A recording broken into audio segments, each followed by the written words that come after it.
I still remember the exact sound because it didn't belong in my mornings. At 6 a.m. My place is usually predictable: coffee, boots, a quick walk to see what the night did to the fence, and a quiet scan of the rows before the heat rolls in. That morning, the quiet got ripped open by a high whining engine. Too sharp, too fast, too close, and then the crunch that made my stomach drop. Not the normal crunch of gravel on a driveway. This was wet soil and young plants being flattened in a straight line, like somebody dragged a heavy rake through my livelihood. I stepped onto my porch in pajama pants with my mug in hand, half asleep and already annoyed, and I saw her. A grown woman, not a kid. Helmet on. Designer sunglasses. Music blasting from a little speaker strapped to the handlebars like she was riding through a beach parking lot, not my soybean field. She didn't stop. She didn't slow down. She didn't even pretend she got lost. She cut across the rows like she'd done it before, turned her head, lifted 2 fingers off the grip in a casual little wave, like I was the neighbor watching her parade go by, and then she leaned into the throttle and disappeared over the rise. The smell hit after she was gone, some sweet artificial fruit mixed with exhaust, and when I walked down to the edge of the field, my boots sank into torn soil and broken sprouts. I stood there staring at the damage and felt that specific kind of anger that's not loud yet, just heavy. People think crops are just plants. They don't see the time. They don't see the money. They don't see the fact that you don't get a redo because someone wanted a thrill at sunrise. I counted the tracks, the width of them, how they cut through an area I'd been babying for weeks. I kept telling myself it had to be a mistake. Somebody's relative, somebody's guest, someone who didn't know the property lines. I wanted it to be that because mistakes can be fixed with a conversation. Entitlement can't. I didn't know her name then, but I knew something else: she was coming back. People who make mistakes don't wave like that. The next day, I did what a normal adult does when they're trying not to turn into a headline. I walked to the nearest house and knocked. I didn't go in there with threats. I didn't go in there with a shotgun or some tough guy fantasy. I went in my work jeans with my phone in my pocket, thinking I'd talk to whoever owned that ATV and put a stop to it before it got ugly. A teenager answered, looked at me like I was an unexpected bill, and yelled back into the house, "Aunt Amanda, someone's here." When she walked up, I recognized her immediately. Same sunglasses, same posture, like she was always being inconvenienced by other people existing. She held the helmet against her hip like it was a trophy. I said, "Morning. I'm the one whose field you were riding through yesterday." She didn't deny it. She didn't apologize. She just tilted her head and smiled without warmth. I kept my voice steady. I told her she'd cut through active rows and damaged my crop. I told her it was private property. I told her I needed her to stop. I even gave her an out, like, maybe you didn't realize where the line was, but now you do. She stared at me like I was trying to sell her something she didn't want. Then she shrugged. Not a small shrug. A full-body theatrical shrug that said, "And." I said, "I'm not looking for a fight. I just need it to stop." She smirked and said, "Prove it." I blinked because for a second I thought I misheard. "Prove what?" I asked. She leaned one shoulder against the doorframe, still smiling, and said, "Prove it's your field." Prove I did anything. You got cameras out there? The way she said it told me she already knew the answer. Like she'd already decided I was some slow farmer who wouldn't have evidence and wouldn't know what to do even if I did. I said, "I have the deed. It's my land." She waved a hand like paperwork was imaginary. Then she said the line that made my blood pressure spike, "I'm friends with the mayor and the HOA president, so you might want to back off." She said it casually, like she was letting me in on a secret to save me embarrassment. I stood there on her porch in the morning sun, looking at a woman who just admitted she was willing to wreck what I grew and hide behind connections. I said, "I'm not backing off my own property." She laughed short and sharp and said, "Your field is boring and empty. Nobody's using it. I'll be back tomorrow." Then she stepped back and closed the door like the conversation was over. I walked back home with my jaw clenched so tight it hurt. All day I tried to talk myself down. I told myself not to obsess. I told myself I'd handle it the right way. I printed a no trespassing sign. I marked the boundary. I checked my fence line. I went to bed early because I didn't want to be tired if I had to deal with her again. At 6 a.m. the next morning, the engine came back like a punch in the dark. I didn't even need to look at a clock. My body recognized it. I grabbed my phone and ran out, and this time she wasn't alone. She had a dog sitting in a milk crate duct taped to the back like it was a parade float. The dog's ears were pinned back, eyes wide, but she didn't care. She cut across the same area again, and when I yelled, She lifted a hand and flipped me off without even looking fully in my direction. I walked down to the rows and watched her tires chew up irrigation markers I'd placed the week before. Those markers aren't expensive. It's the point. It's the message: your work doesn't matter to me. Over the next week, it turned into routine. She came when she felt like it. Sometimes sunrise. Sometimes late afternoon.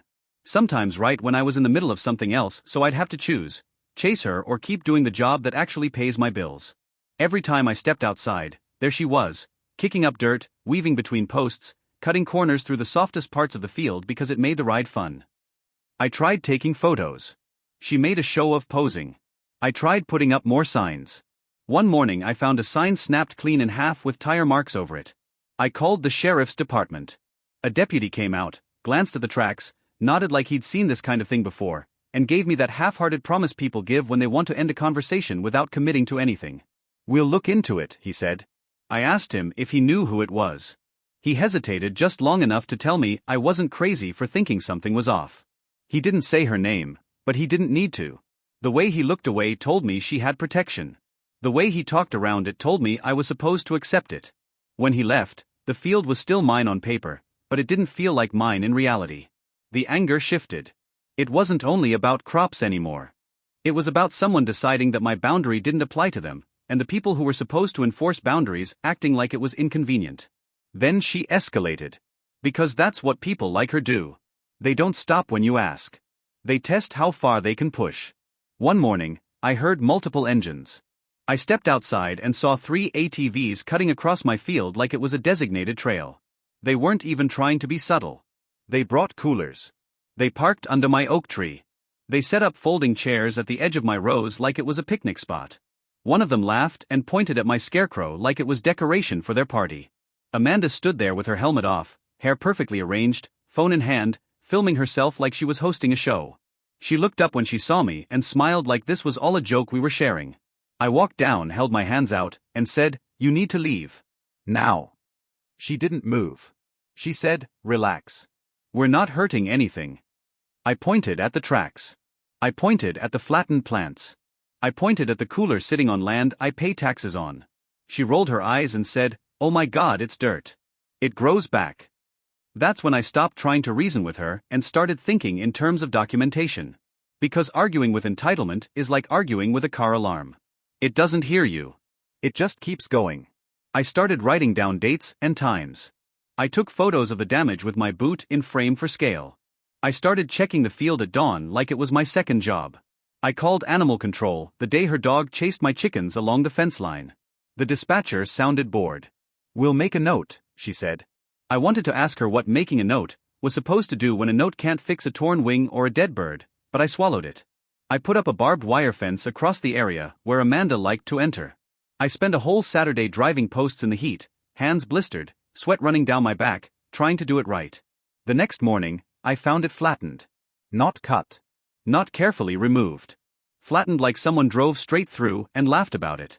That was the moment my patience finally cracked. Not in a dramatic way. In a quiet, dangerous way. The kind of crack that makes you realize being the bigger person has turned into being the only person in the room following rules.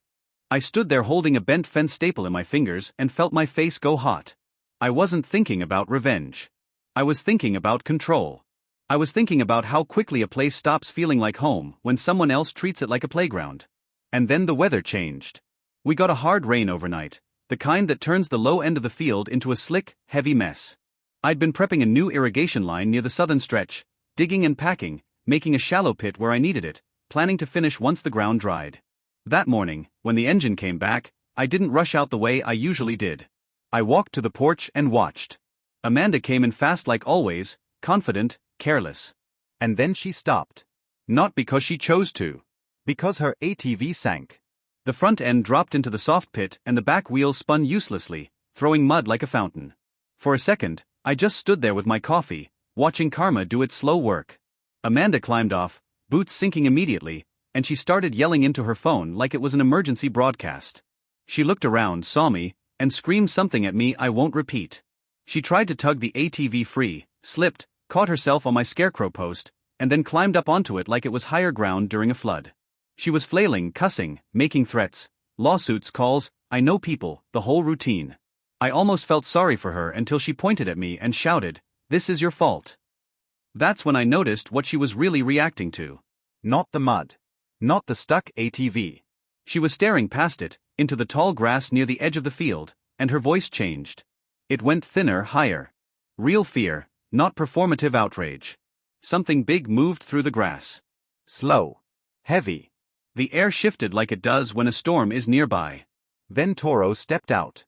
I hadn't planned that. I didn't set him loose. Toro was supposed to be in the upper pasture, far from the crops, because Toro is not the kind of animal you keep near anything you care about. He's a retired rodeo bull I took in because he was too mean for the circuit and too stubborn for the last guy who tried to hold him. He's massive. Dark as midnight with a white blaze on his forehead. The kind of shoulders that make you understand why people respect fences. Normally, he keeps to himself. He doesn't like noise. He doesn't like wheels. He doesn't like strangers. But the rain had messed with a latch somewhere, and Toro had taken the opportunity to wander. He stepped into view, stopped, and looked at Amanda like he was trying to decide what kind of creature she was. Toro didn't charge. He didn't lower his head. He didn't do anything dramatic.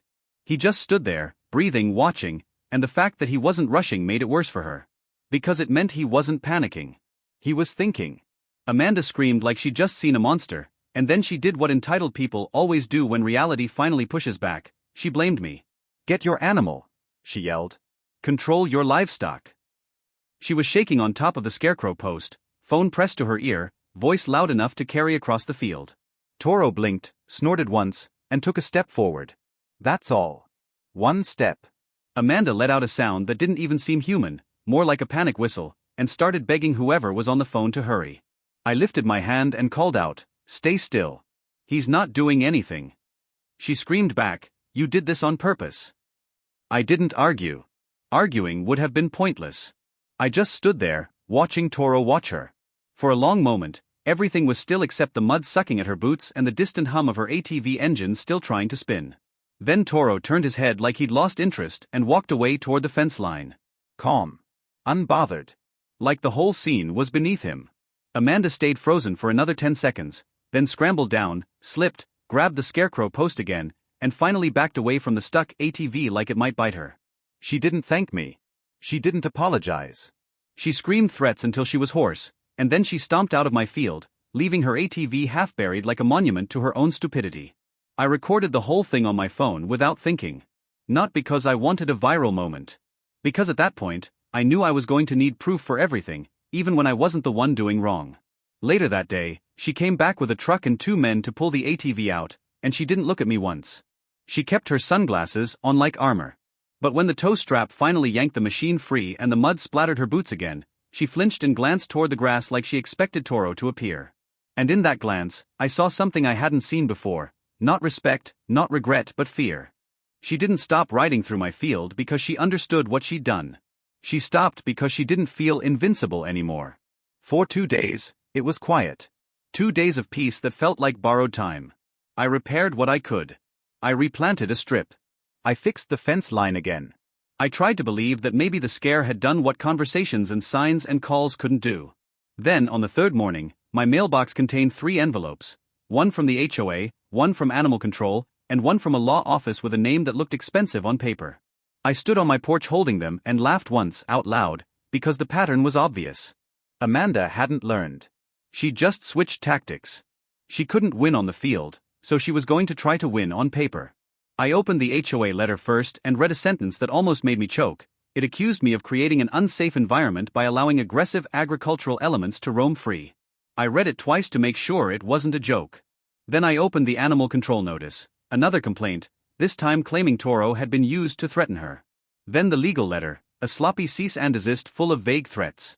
I didn't need to be a lawyer to see it was intimidation, not substance. I walked inside, stuck all 3 on my fridge under a magnet shaped like a cow, and stared at them for a long minute. The anger came back, but it was cleaner now. More focused. If she wanted to play like I was the problem, she was about to learn what a person looks like when they stop trying to be nice. I looked out toward the field, toward the path she always took, and I said it quietly to myself, like a promise I could hold on to, "She's coming back tomorrow, and this time I'm going to be ready." The next morning I was up before the engine this time, already dressed, already outside, already tired of reacting instead of anticipating, and when the sound finally tore through the quiet again, it didn't startle me, it confirmed what I knew about her. She wasn't done, she was just changing the angle. She didn't come in slow, didn't hesitate at the boundary where I'd reinforced the fence, she swung wide around it and cut in from the side like she'd studied the land long enough to find the softest entry point. I stood there with my phone in my hand, recording, not yelling, not chasing, just documenting, because something had shifted in me after those letters on my fridge. She wasn't just reckless now, she was strategic, and if she thought paperwork and complaints were going to scare me off my own property, she had miscalculated. This time she rode closer to the house, closer than before, almost daring me to step in front of her. The dog was gone, replaced by a small camera mounted near her handlebars, red light blinking. She wanted footage. She wanted a moment she could edit later. I didn't give it to her. I stayed still. When she looped back, she slowed just enough to shout, "Miss me?" Like this was some shared joke between us. I didn't answer.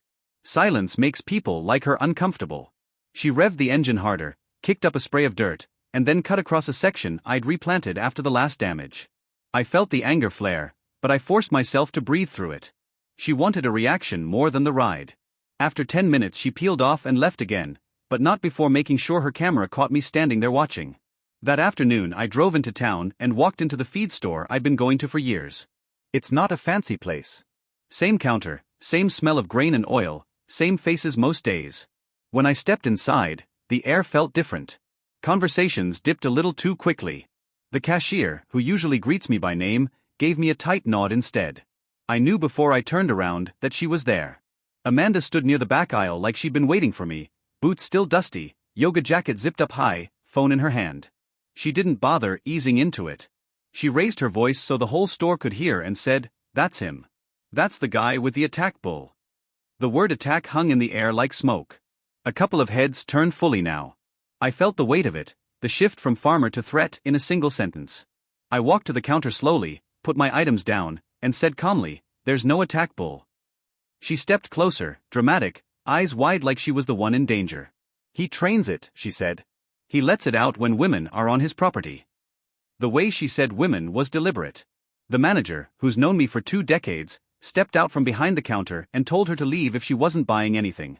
She started talking about Yelp reviews, about calling the HOA, about lawsuits, but the manager didn't budge.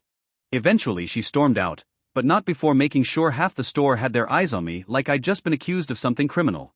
That's the part people don't think about when they watch these stories online. The damage isn't just physical. It seeps into places you didn't invite it. I paid for my fencing supplies and drove home in silence, feeling that slow burn in my chest again, not explosive, just steady.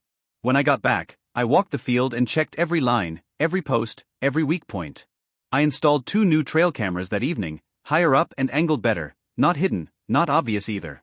I wasn't trying to trap her. I was trying to protect myself.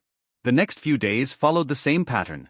She'd ride through, sometimes alone, sometimes with one friend trailing behind, laughing too loud, making sure they were heard. Once, she stopped in the middle of a row, turned off the engine, and just sat there scrolling on her phone like she was taking a break in a park. I walked halfway down the field and said, "Get off my land." She looked up slowly and said, "Call the cops." I said, "I did." She smirked. And? That word again. And. As if consequences were optional. As if laws were suggestions. She kicked the engine back on and rode off, carving another unnecessary scar into soil I'd worked for years to keep healthy. I reviewed the trail cam footage that night and watched her from a different angle, the one she didn't know existed. Watching it back was worse than seeing it live.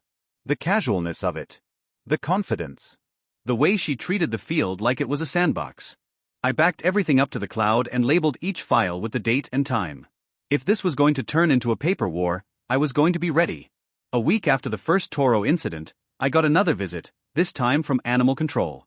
2 officers pulled up and stepped out looking more tired than confrontational. One of them asked if they could see the bull. I led them to the upper pasture where Toro was exactly where he was supposed to be, chewing grass, ignoring us. They watched him for a few minutes, asked a few routine questions, and then one of them quietly said, "We saw the footage." Not from me. From her. Apparently she'd sent around a heavily edited clip that made it look like I'd orchestrated the whole mud situation. I showed them my full recording. The part where she rode in. The part where she got stuck. The part where Toro wandered in from the broken latch. They watched it without interrupting. When it ended, one of them exhaled and said, "He didn't charge." I said no. The other nodded. He didn't even lower his head. I said no. They exchanged a look and told me to fix the latch, just to be safe. No citation. No warning beyond common sense. When they left, I knew something else had shifted. Amanda had tried to weaponize the narrative and it hadn't stuck. That doesn't make someone like her retreat. It makes them escalate. Sure enough, the following weekend, the engines came back louder than before. 3 ATVs again. Different riders this time. One had a GoPro strapped to her helmet. Another wore a bright jacket like she wanted to be unmistakable on camera.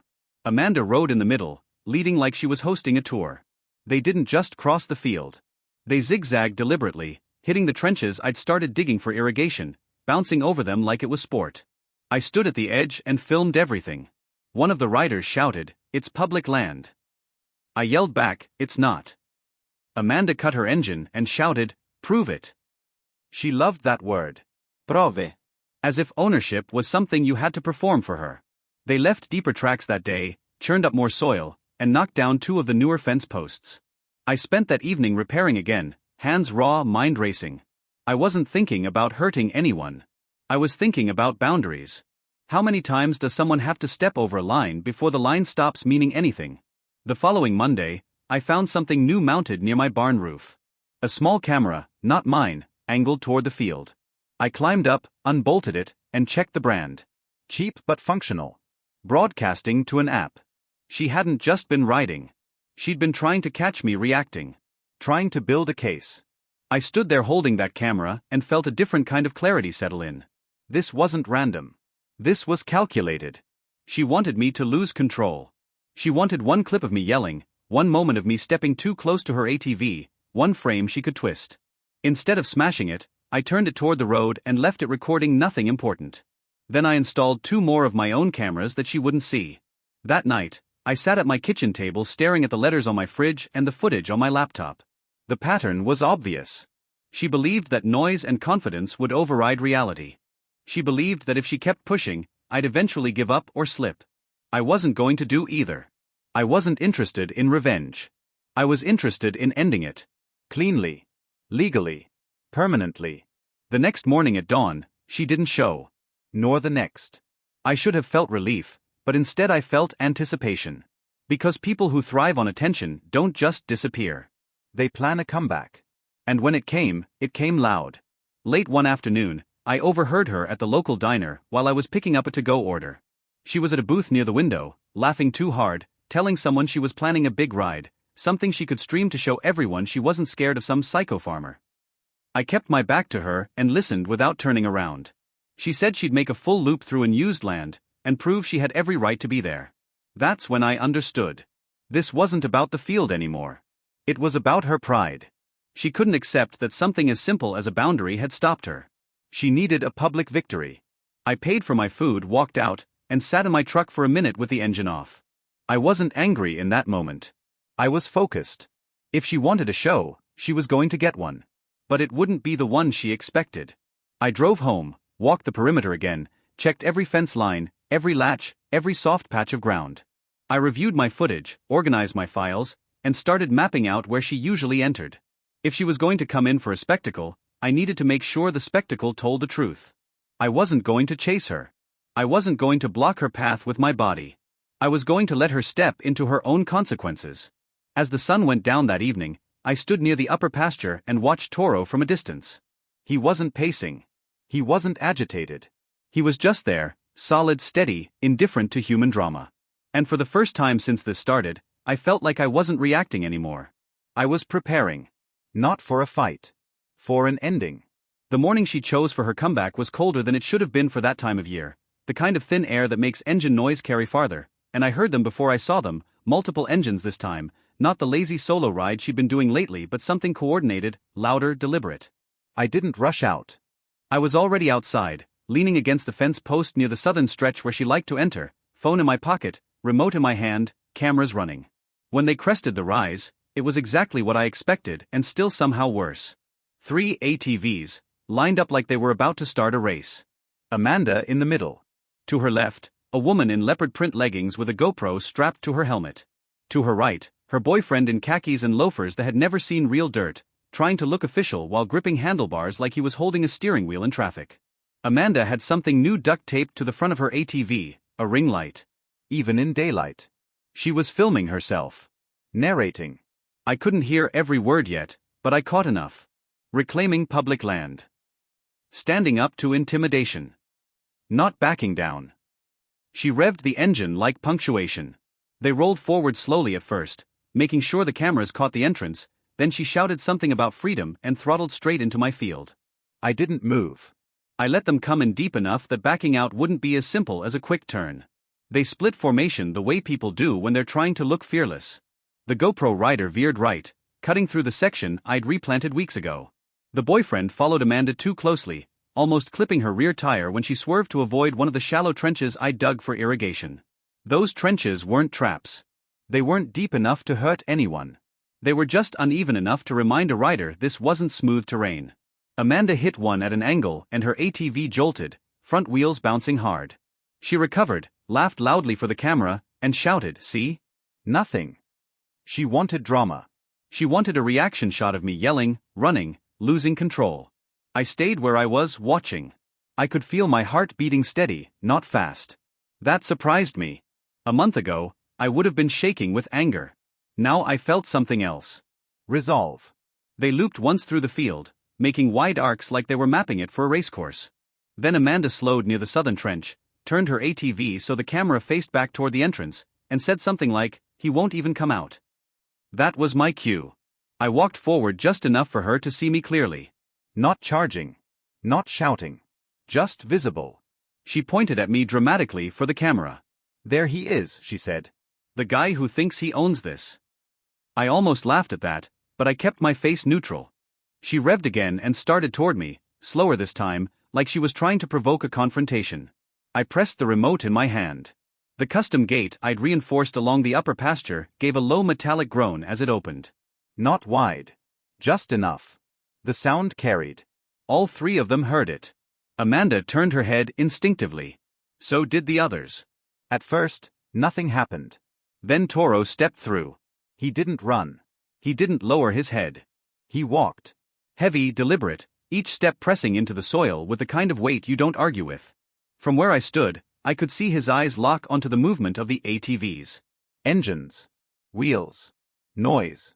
All the things he'd never liked. Amanda froze for half a second, just long enough for her bravado to flicker. Then she laughed again, but it was tighter. "Oh look," she said to the camera, "he's trying this again." She tried to sound amused. Toro kept walking. Not toward me. Not randomly. Toward them. The GoPro rider was the first to panic. She twisted her handlebars and tried to accelerate away, but she misjudged the trench line and her ATV bucked hard, forcing her to slow. The boyfriend shouted something about liability, his voice cracking mid-sentence. Amanda tried to power forward, but she'd positioned herself poorly. When she hit the soft patch near the irrigation cut, her front wheel sank just enough to kill her momentum. The engine roared. Moodspun. She didn't move. Toro was maybe 30 yards away now. Still walking. Still steady. No dramatic charge. Just closing distance. I didn't say a word. I didn't need to. Amanda's breathing got loud enough to hear even over the engines. "Call animal control," she yelled to no one in particular. The boyfriend was already fumbling with his phone, but he kept glancing up, tracking Toro's approach. The GoPro rider abandoned her ATV entirely and ran toward the fence line, stumbling once, catching herself, scrambling like the ground had turned hostile. Amanda tried reversing. The back wheels spun deeper. Mud splattered up her legs. Toro stopped about 10 feet from the nose of her ATV. He lowered his head slightly, not to charge, just enough to study. Amanda stopped revving. The engine cut. For a moment, the only sound was her breathing and the distant hum of the other ATVs idling. Toro exhaled, a deep rumbling sound that vibrated through the air more than it echoed. Amanda's hands came off the handlebars. Slowly. Like she'd seen in some movie. She slid off the seat and backed away, boots slipping in the mud. "Get him," she shouted at me. "Do something." I didn't move. I didn't shout commands. Toro wasn't out of control. He wasn't attacking. He was standing. And she finally understood something she hadn't understood all month. She wasn't the biggest presence in the space anymore. She kept backing up until she bumped into her boyfriend. He grabbed her arm and pulled her farther away, both of them retreating step by step toward the public path. Toro didn't advance past the trench line. He didn't need to. His presence had already done the work. Amanda's ATV sat there, tilted slightly, mud clinging to the tires like proof. She looked at me one last time, not furious this time, not smug. Just exposed. You set this up, she said weakly. I finally spoke. You drove here. That was it. No speech. No threat. Just the fact. She didn't argue. She couldn't. After another few seconds of frozen tension, Toro turned his head away from her and walked back toward the open gate as calmly as he'd entered. I pressed the remote again once he cleared it, and the gate swung shut with the same metallic groan. The field went quiet except for Amanda's ragged breathing. The boyfriend muttered something about leaving. The GoPro rider was already halfway down the path. Amanda looked at her stranded ATV like it had betrayed her. Eventually, they pushed it free together, mud and all, and rolled it backward out of the field without another word. No speeches. No filming. No triumphant exit. Just retreat. I stayed where I was until they disappeared from view. Then I checked the cameras. Every angle had captured it. Her entrance. Her narration. The moment the gate opened. The steady walk. The stall. The retreat. No aggression. No chase. Just consequence unfolding in real time. I didn't post anything that day. I backed up the footage. I labeled it. I sent copies to myself.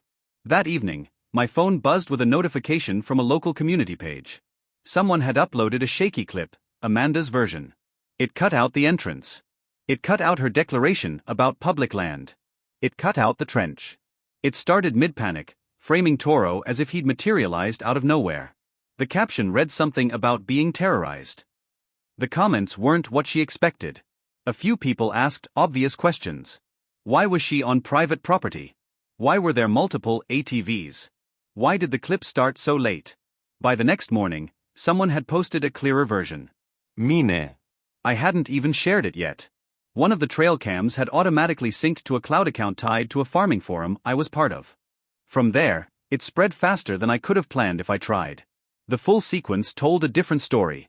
And people saw it. The entitlement. The staging. The retreat. The phrase "Justice Bull" appeared before noon. By evening, it was everywhere locally. Amanda tried going live that night, claiming she'd been ambushed, that I'd weaponized livestock, that she feared for her life. But fear looks different when it's genuine. On my footage, she'd laughed on the way in. She declared it public land. She dared me to prove ownership. None of that matched her trembling voice on the stream. By the third day, the tone shifted. The HOA sent out a notice reminding residents about respecting private property lines. Animal control didn't call me this time. The sheriff didn't visit. Instead, my neighbor from 2 properties down stopped by with a 6-pack and said, "About time someone stopped her." I didn't celebrate. I didn't gloat. I walked the field that evening like I always do, checking the rows, adjusting a marker, making sure the soil was settling. Toro watched me from the pasture, calm, indifferent to the noise he'd unintentionally silenced. For the first time in weeks, the morning air the next day was just air. No engines. No revving. No shouting. Just the quiet I'd been trying to protect all along. But I knew something else too. People like Amanda don't disappear quietly. They either escalate or they collapse. And the way the internet was turning, I had a feeling this wasn't over yet. The internet doesn't cool down quietly, it shifts, it reorganizes, it decides who the villain is going to be, and this time Amanda misread the room. By the end of that week, the full footage had traveled farther than our county line. Someone clipped it clean, no music, no commentary, just the raw sequence from entrance to retreat. Her voice declaring it public land. Her laughter. The stall. Toro walking in frame. The silence. The step-by-step retreat. The contrast did all the work. People don't like being lied to, and they really don't like watching someone lie badly. Amanda tried one more livestream, sitting in her car, sunglasses off this time, voice shaking in a way that felt practiced. She talked about trauma. She talked about intimidation. She talked about how rural landowners bully outsiders. She never mentioned the repeated trespassing. She never mentioned the signs. She never mentioned the letters she sent. Within minutes, comments started stacking up asking for the full clip. Someone linked it. She ended the stream early. The next morning her social media was private. By that afternoon it was gone. That should have been the end of it, but consequences don't always land at the same speed for everyone. The HOA sent me a second letter, different tone this time. Not accusatory. Careful. They encouraged all residents to respect property boundaries, and appreciated the cooperation of landowners in maintaining safety. It was corporate language for backing away. A few days later, 2 board members knocked on my door in person. That hadn't happened once during the weeks my field was being torn up. Now they stood on my porch with polite smiles and cautious voices. They didn't apologize directly, but they said they regretted misunderstandings. I didn't argue. I didn't lecture. I just told them I expected the same enforcement of boundaries for everyone, not just the loudest person in the room. They nodded too quickly and left. The sheriff never came back. Animal control didn't call again. The field stayed quiet. Quiet in a way that felt fragile at first, like I was waiting for engines to roar out of nowhere. Every dawn for a week, I woke up before 6 and stood on the porch with my coffee listening. Nothing. Just wind moving through rows and the occasional bird cutting across the sky. I started to believe it might actually be over. Then I saw a moving truck at Amanda's place. Not a big one, just enough for furniture and boxes. I didn't stare. I didn't walk over. I watched from a distance the way you watch a storm finally drift off the horizon. The boyfriend's BMW was there too, trunk open, him pacing while movers carried things out. Amanda came outside once, looked down the road toward my field, then looked away quickly like the land itself embarrassed her now. She didn't wave. She didn't shout. She didn't make a speech. By sunset, the truck was gone. A neighbor later told me she'd rented a storage unit across town and was taking a break. That's what people call it when they lose. The story could have stopped there, but it didn't entirely. A small production company reached out a couple weeks later after the clip hit a few farming forums. They said they were working on a web segment about landowner rights and escalating disputes. I almost said no. I didn't want more attention. I didn't want to turn my field into a backdrop for someone else's narrative. But they were persistent and clear about something important. They weren't interested in drama, they were interested in the legal gray area that allowed someone to push boundaries for weeks without consequence. I agreed on one condition. No ambus edits. No villain music. No exaggeration. Just what happened. They came out with a small crew, filmed me walking the perimeter, filmed the trench line, filmed Toro from a safe distance. They asked about the letters. The sheriff. The HOA. They asked about the first morning I heard the engine. I answered plainly. No theatrics. The story didn't need them. When they left, the field returned to normal again. The segment aired quietly online. It didn't explode the way the original clip did, but it reached the right audience. Farmers. Property owners. People who understood that the issue wasn't a bull or an ATV. It was boundaries. Meanwhile, back home, something else changed. The HOA funded a metal sign and installed it at the main path Amanda used to enter. It was subtle but unmistakable, private property. No trespassing. Clean lettering. Solid post. They asked if I wanted anything added. I said just that. No threats. No jokes. The message didn't need decoration. A local artist who'd seen the footage donated a small steel silhouette of a bull and mounted it beside the sign. It wasn't flashy. Just a shape. Recognizable. People started stopping occasionally to take pictures, not in huge crowds, just the occasional car pulling over, snapping a photo, leaving. I never encouraged it. I never advertised it. It just became part of the road. Through all of it, Toro went back to being Toro. Grazing. Watching. Occasionally pacing the fence line at dawn like he was on patrol, not out of aggression but habit. He didn't know he'd become a symbol. He didn't know people had nicknamed him. He just existed the way he always had. The field healed faster than I expected. The damaged sections filled in. The replanted rows took root. The trenches I dug for irrigation settled into place once I finished the line properly. There's something grounding about fixing what was torn up. It reminds you that chaos isn't permanent unless you let it be.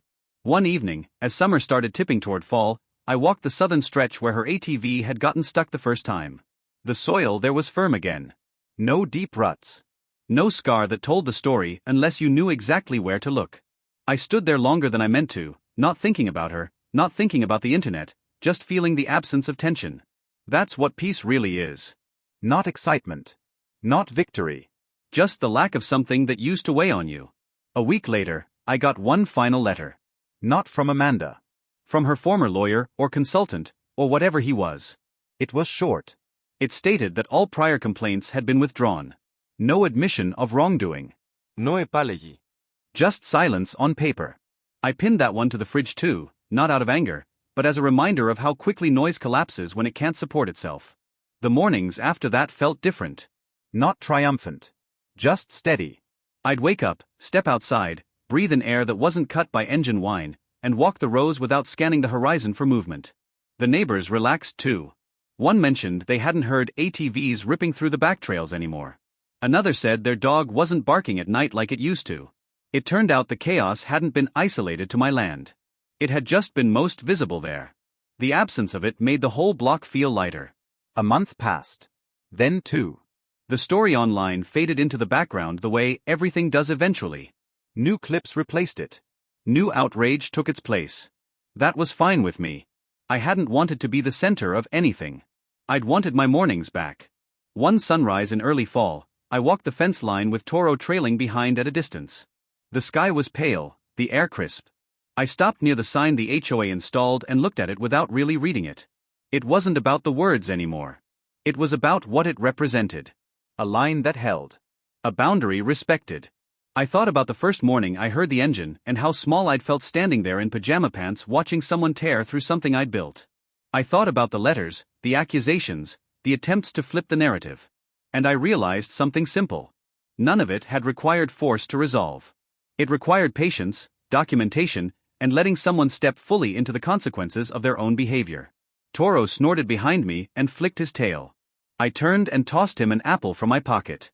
He caught it clumsily, chewed, and looked out over the field like he always did, as if scanning for something that no longer came. There was no dramatic ending. No final confrontation. Just the slow return of normal. And sometimes that's stronger than any victory speech. Because when the noise leaves and doesn't come back, when the boundary holds without being tested, you understand that what you were really fighting for wasn't pride. It was quiet.